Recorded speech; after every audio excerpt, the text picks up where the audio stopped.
Hello नमस्कार friends, हमारे channel में आपका स्वागत। हम आपको बहुत ही महत्वपूर्ण जानकारी देने वाले हैं अतिथि शिक्षकों के नियमितीकरण को लेकर। अतिथि शिक्षक किस तरीके से नियमित हो सकते हो, किस तरीके से कोर्ट में केस लगा सकते और वहां से नियमितीकरण करवा सकते अपना, इसके संबंध में पूरी विस्तार से मैं जानकारी देने वाला हूँ। इसमें शिक्षक ही हैं कुछ जो नियमित हुए हैं, उनसे कॉल पे बात हुई, एक कॉल रिकॉर्डिंग भी सुनाने वाला हूँ। उन्होंने किस तरीके से केस लगाया था हाई कोर्ट में, फिर सुप्रीम कोर्ट में, फिर उनका नियमितीकरण हुआ और नियमित हुए। इस तरह से मध्य प्रदेश के अतिथि शिक्षक भी कोर्ट में केस लगाकर नियमित हो सकते हो। पुराने आदेश के आधार पर भी इनका नियमितीकरण हो सकता है। तो मैं एक कॉल रिकॉर्डिंग सुनाने वाला हूँ। रविकांत गुप्ता और जो शिक्षाकर्मी नियमित हुए थे, दोनों की कॉल रिकॉर्डिंग सुनाने वाले वीडियो बने। वीडियो अच्छा लगे तो लाइक और चैनल को सब्सक्राइब जरूर कर लें। ऐसे न्यूज़ पाने के लिए वो पूरी कॉल रिकॉर्डिंग जरूर सुनें। आपसे कौन विभाग, आप कौन से विभाग के हैं सर? मैं शिक्षा विभाग का ही हूँ। संविदा शिक्षक में थे आप? हाँ, संविदा शिक्षक में था। तो पहले आप वो लोग भी हो रहा है, वहाँ प्रिंसिपल हूँ मैं। जी जी जी, पहले आपने भी हाई कोर्ट में लगाया होगा। हाँ, हाई कोर्ट में लगाया था, हाई कोर्ट से हार गए थे। एक औपचारिक बार में लगाया था, पर वो सुप्रीम कोर्ट पहुंचा औपचारिक वाला। तो सुप्रीम कोर्ट में हाई कोर्ट की प्रति लेकर हम पहुंच गए थे। तो वहाँ 4-5 पेशी चलती रही। कर एक याचिका तो लगी गई थी संघ बारे में जी। तो वहाँ में हम सम्मिलित हो गए थे। मतलब कितने 700-800 लड़के। तो उनकी तारीख मिली थी 11 जुलाई। मैं 30 अप्रैल को हम हट जाते। फिर 11 जुलाई की किस काम की रही थी, बिल्कुल कहीं से कहीं तक। तो बगलू साहब ने यही कहा कि वो तो कहीं तुम कहीं शासन का जो रूल्स है कहीं उसके आरटी के तहत आ रहा है, तुम पूरे टोटल तो तुम्हारी नियुक्ति जायज है बिल्कुल 100%। और उन्होंने सुप्रीम कोर्ट ने यही डिसीजन दिया था कि जो लग गए तो ठीक है, कहीं आप जो नियुक्ति हुआ उसमें संशोधन करके आप नियुक्ति कीजिए। वही तो हम भी मांग कर रहे हैं ना कि भाई हम लोगों को भी हाई कोर्ट ने 2018 में कहा था कि 5 साल के अंदर पूरे पद को फिल कर दो। 5 साल में इनने कोई पद फिल नहीं किया। मुश्किल से 20,000 भर्ती की पूरे प्रदेश में। हाँ, 20,000 भर्ती की है। हाँ, उसके बाद भी उतने पद खाली हो गए, उससे ज्यादा पद खाली हो गए भाई। रिटायर होते गए टीचर, बहुत सारे टीचर एक्सपायर हो गए, बहुत सारी चीजों से। कोरोना में बहुत सारे टीचर एक्सपायर हो गए।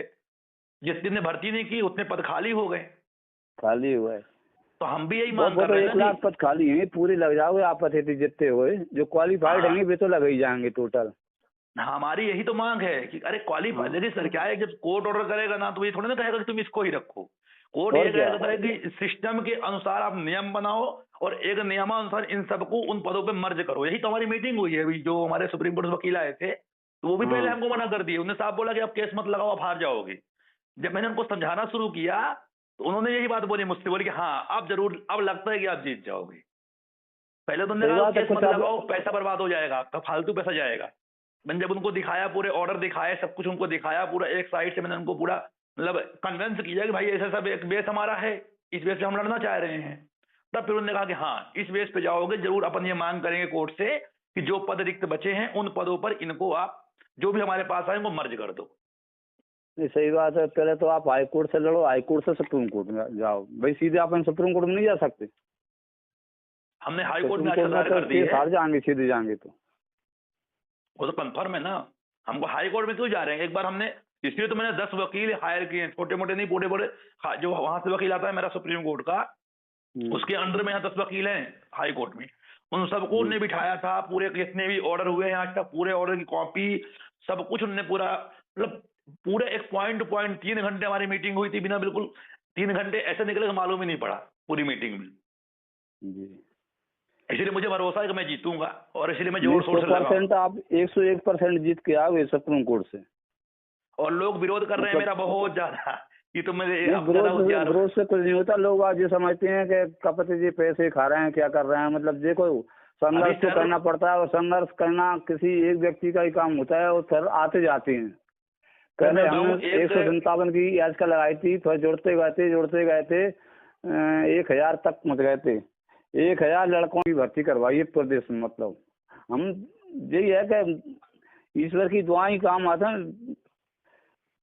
जैसा थोड़ी है कि संघर्ष तो करना पड़ता है। सर मैंने लड़ना सीखा है और मैं लड़ता हूँ, मैं लड़ूंगा। मैंने बंधन बना लिया है कि मुझे लड़ना है तो लड़ना है बस। नहीं सही बात है, जो ही मैंने सोच लिया था भाई। अभी एक लड़का, 4 लड़के और थे, इन्हें औपचारिक में मतलब केस हाई कोर्ट से जीत गए थे ग्वालियर से। आप तो कहाँ से सर? मेरे पास आए थे, मैंने कहा यार तुम हाई कोर्ट में ठीक ठाक है जी, 4 ही लड़का, अगर पैसे हो तुम्हारे पास पैसे, जी मैंने कहा वकील साहब ज्यादा लेंगे 4 लड़कों के, जी। तो संख्या कम है तुम्हारी, मैंने की। तो मैंने उनकी औपचारिक बारे केवल एक साल काम किया था उन्होंने औपचारिक में। हाँ, तो वकील साहब से बात करवा के आ कि ऐसा करना, कहीं कमर से मेरे तो नाम से जानना लगे थे भी सुप्रीम कोर्ट में वकील साहब, कहीं इनको 4 लड़के हैं तो कहीं 1 लाख रुपए 50,000 रुपये अभी पहुंचवा देना, 50,000 रुपये केस जीतने के बाद उनको पहुंचवा देना। तो 2 महीने में उनने केस जिता के दे दिया वकील साहब ने, और ये 4 की नियुक्ति हुई चुनाव के पहले। वो तो कंफर्म है सर। क्या है कि जो ऑर्डर होगा, जिसके लिए ऑर्डर होगा, पहले उन्हीं का नंबर लगेगा।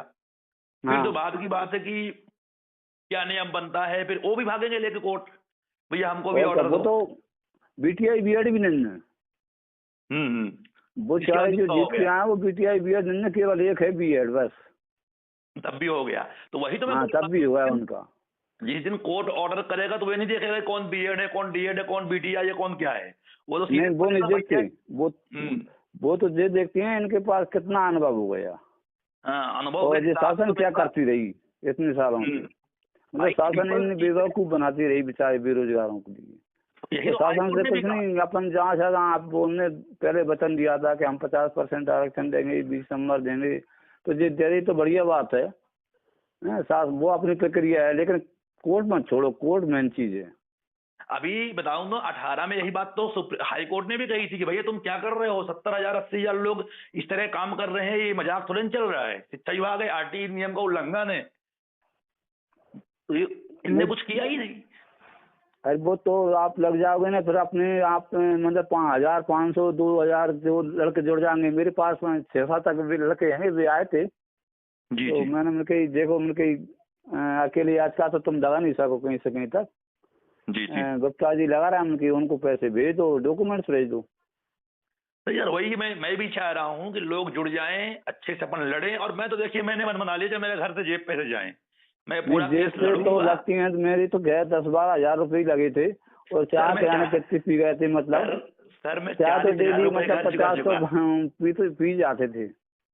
अभी हमने आदेश निकलवाए हैं, आपके शिक्षा कर्मी वाला आदेश निकलवाया, बहुत सारे कागज निकलवाए, जो वकील साहब हमारे आते हैं उनके आने का जाने का पूरा खर्चा हम अपने जेब से ही दे रहे हैं पूरा। अभी हमको किस मेरे दिमाग में ये है कि लड़ना है तो लड़ना है, चाहे जैसे भी लड़ना है।